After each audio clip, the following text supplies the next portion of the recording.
Welcome back to our story. If you're just joining us, we're picking up where we left off after a meetup with Jason Kirchie, aka Swell Runner, in the high country of southwest Colorado. That's a good one. Our first day on the trail was spent conquering the infamous Poughkeepsie Wall, but not before a near rollover in the Forerunner, followed by a commanding performance by Jason's massive AEV prospector. After all the excitement, we landed at one incredible camp, perched at 12,500 feet above sea level, and topped off the day with a delicious brontosaurus-sized ribeye that would make even Fred Flintstone proud. Now that you're all caught up, cue that intro.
Good morning. Bit of a rough night. 12,000 feet of altitude with not much opportunity to acclimate. Maybe a bit of a leap for the first night. I don't think I got but maybe an hour's worth of sleep. My head was just pounding. My heart was just pounding. I felt like I just needed to suck wind. Maybe I'm just mostly out of shape, but our new friend Mike is in rough shape this morning. He's headed out of here right now to try and get some better altitude. Jason's feeling pretty much the same way, so just something to be mindful of when you do come up here. Work your way up, especially if you're from a low altitude area. Other than that, this view is definitely making me feel a lot better. Few places in the world like this. It's unbelievable. I think you know what might help this headache. Coffee time. Roll that B-roll.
Well, good morning, Mr. Florida. It's so cold.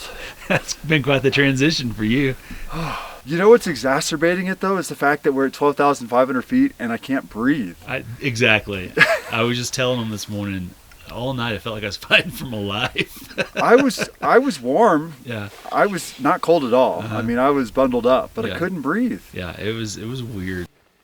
After a quick breakfast, we said goodbye to Mike, who had climbed Poughkeepsie with us the night before and wasn't doing so well with the quick change in altitude. Altitude sickness can be as mild as a nuisance or even lead to death in the most severe cases. It's worth doing some research before attempting high altitude camps and knowing the signs to look for in case things get sideways. We later checked in with Mike and found out that he recovered quickly after dropping below 8,000 feet. See you, Mike. Hope you feel better. Some things to watch out for are severe headaches that don't go away with medication, loss of coordination, and a tightening in your chest. It's best to take your time and acclimate slowly as you move up, or simply explore high during the day and camp down low at night.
Welcome to the Sound Democrat Mill, located at 12,000 feet in the heart of the San Juan Mountains of southwest Colorado.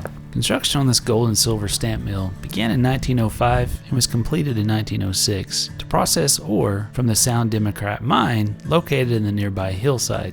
Unfortunately, the mine and stamp mill sat idle until 1909 due to economic panic and a lack of demand for the minerals. But once it was finally called into service, it was quickly expanded to handle additional ore from the Silver Queen mine, and operations finally began in earnest. With 7 stamps and an elaborate aerial tramway connecting the 2 mines to the mill, it boggles the mind to consider the level of ingenuity, engineering, and sheer effort that went into an operation such as this. Like so many mining stories, wild swings in demand and company finances played a role to its swift end, and in 1914, operations ceased. My battery died. I have 73% left. You can use some of mine. Man. So that's the thing, you have to come through here and like grease all these contact points every day, multiple times a day. They would hire people just to grease the machinery and keep it going. There's the old belt. That is so cool.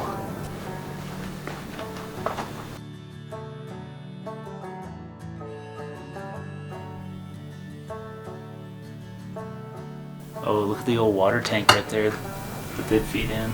That's cool. Yeah, here's your water barrel. You can feed water into it up there. So I guess the ore, so that's the mine up there, or at least one of them. So they would cable down their loads. Yeah, it would go right into here. Look at that. Yeah, I think the boxes are around the corner too. I saw that a minute ago. There's where the flume would come in for the water. Yeah. They used to have stands, I guess, going up that way. To bring water in from one of the caves, I guess. Yeah, one of the springs or something. Of course, you'd have a lot more snow melt back in those days too, so Yeah. they may have even had a reservoir dug where they could control it. Yeah. Yeah, here's the boxes. That's right. How much you think one of those weighs? Like they just left it full. You wonder, could we crush that down and find gold? Yeah. Guarantee it. While this mill is tiny in comparison to the roughly 36 other mills in the region, and even though it was never what one would call a rich producer with only about $20,000 worth of mineral concentrate being shipped, its real claim to fame comes from the fact that it remains as one of the most intact examples of Colorado's mining heyday. Perhaps because it was used so little, but mostly thanks in part to the owners donating it to the Bureau of Land Management in 1991. When stabilization and restoration efforts helped bring it back to some of its former glory to be enjoyed by future generations.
After exploring the hillsides and basically taking whatever trail looked interesting, we stumbled upon another mining operation that appeared to still be in great shape. The privately owned Treasure Mountain Mine is another example of Colorado's mining history that is very well preserved. Unfortunately, I was unable to find much history on this location due to the search results being clogged with the Treasure Mountain legend, centered around another mountain in central Colorado where Frenchmen in the 1700s found over 30 million in gold during an expedition for Napoleon. If that legend is true, then there's a huge cache of gold bullion stashed away a bit further north of here, but that's an adventure for another time. So for now, we just took our time walking through the structures and imagining what life must have been like in these hills.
Alright folks, well, we're set up. Looked up and found just a gorgeous camp here. My enthusiasm is just dragging bottom right now.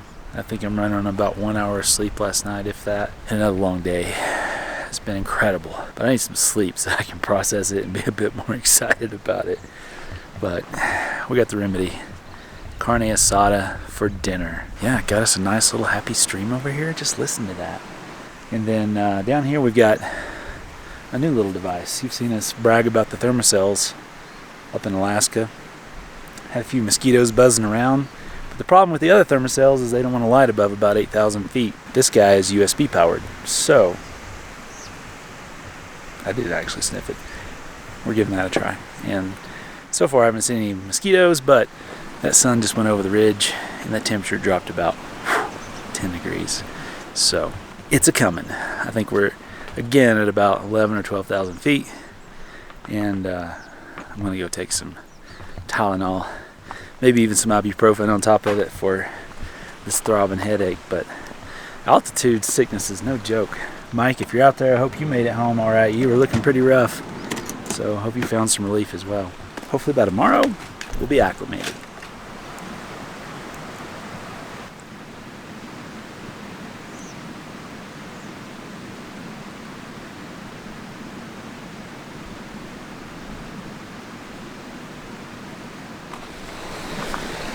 So it turns out Starlink is coming in real handy for this guy right now. Oh yeah, for sure. Like I was telling Kevin earlier, I forgot to do taxes. I got to report taxes every month for our business.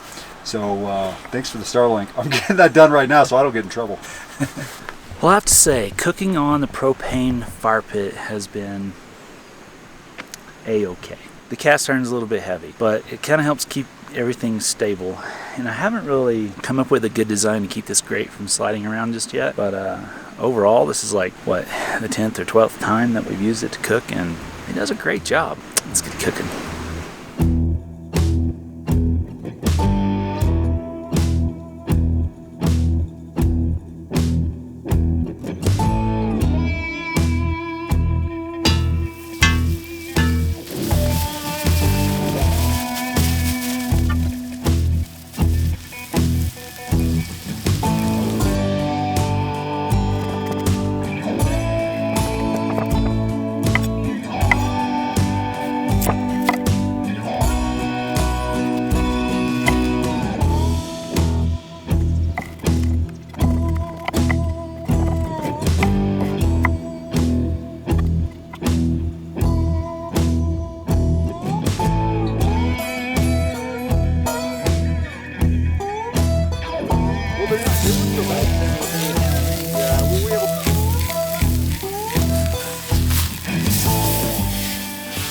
Carne Asada. Woo! I would call this an LSO original.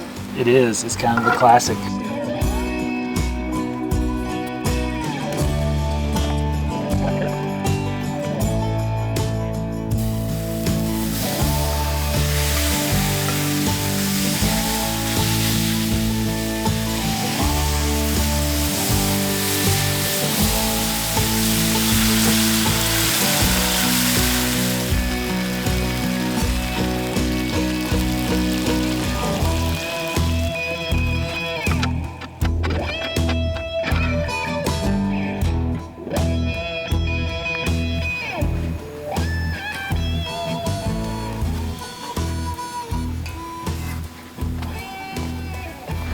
Oh yeah. All right, where do I start? All right, so grab you a couple of those guys. Okay. Yeah, look at all that. We can make more. We got plenty of tortillas too. So Plenty of tortillas. There we go. Look at that. you can use your fingers, man. Fingers. Use All right. your fingers, Here we go. as we say in Tennessee. It just puts a little crunch in it. Yep. That pop of zest. A little bit of the queso fresca. Little dollop of that.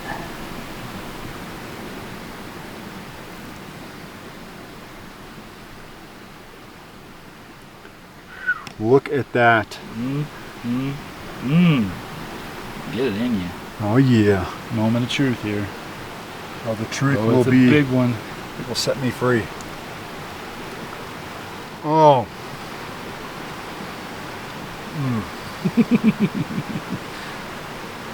Oh, so hungry. I am too. Oh, so hungry. Honestly, it could have been a Twinkie and I'd have been happy, but still. You know, the taters that are crispy inside. Sorry, I'm talking a mouthful. And the tortilla.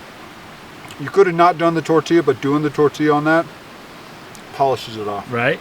That's good. Good. All right, I'm starting. All right. The camera's off. Oh, there's a bucket. Right There he is.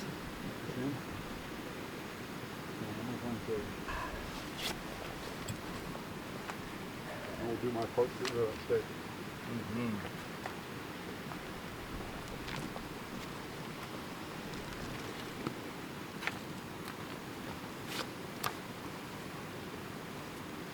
Oh. Be good. The potato crunch adds a dynamic to it. It really does. It's not something you'd think to put in there either. I did that once before when I was camping. It was so good, I just kept forgetting to do it. So I grabbed it this time.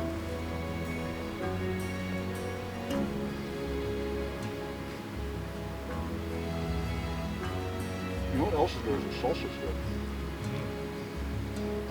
Stewart's makes really good salsa. Good salsa. It's got good flavor to it. It's got a good kick to it. Right in that sweet spot.